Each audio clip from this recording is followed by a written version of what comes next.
on February 3rd, 1971, Jackie visited the White House for the first time since her husband's assassination. And it was a private visit. She would only go if no one knew about it. She didn't want any press there.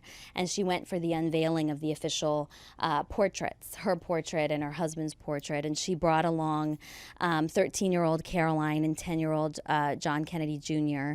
And they had a very awkward dinner with the Nixons where John Kennedy Jr. spilled his milk and apparently lightened the mood considerably because it was very difficult for her to go back. I mean, there were a lot of happy memories, but it's also very sad for her.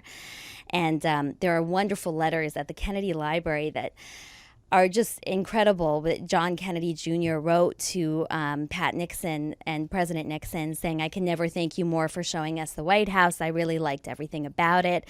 And he talks about sitting on the Lincoln bedroom bed where his father had slept and making a wish that he would do well in school, which I think is very sweet. And so it's kind of a touching thing that they went for this visit and that she went back, that Jackie went back when Pat Nixon invited her to. These women were rivals in 1960, during the 1960 campaign, and Pat Nixon even wanted a recount. She was so upset at the results. So this was not an easy relationship. The most poignant letter, though, came from Jackie herself, written in her signature spidery handwriting on her sky blue stationery. "Can you imagine the gift you gave us to return to the White House privately with my little ones while they are still young enough to rediscover their childhood," she wrote. "The day I always dreaded turned out to be one of the most precious ones I have spent with my children. May God bless you all." And I just think that that shows the humanity among these women, that they do go through so much and they do understand very intimately what it's like to live in the White House and to go through, the sort of security concerns and the painful loss that Jackie went through is something that Pat Nixon could understand and kind of sympathize with. During the 1976 presidential campaign, Rosalind Carter was on her way to pay her respects to Lady Bird Johnson, whose husband had been the most recent Democratic president.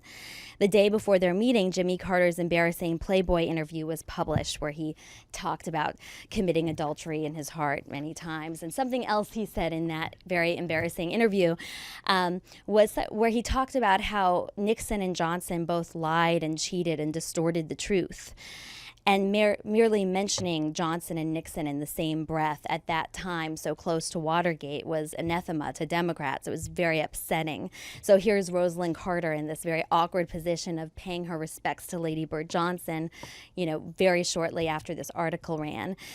And Rosalind turned to an aide who was very close with the Johnsons and said, "What does Mrs. Johnson think about the interview? What should I say about it?"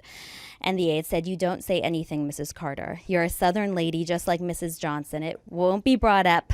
You're two lovely Southern ladies. Just be yourself." And it wasn't.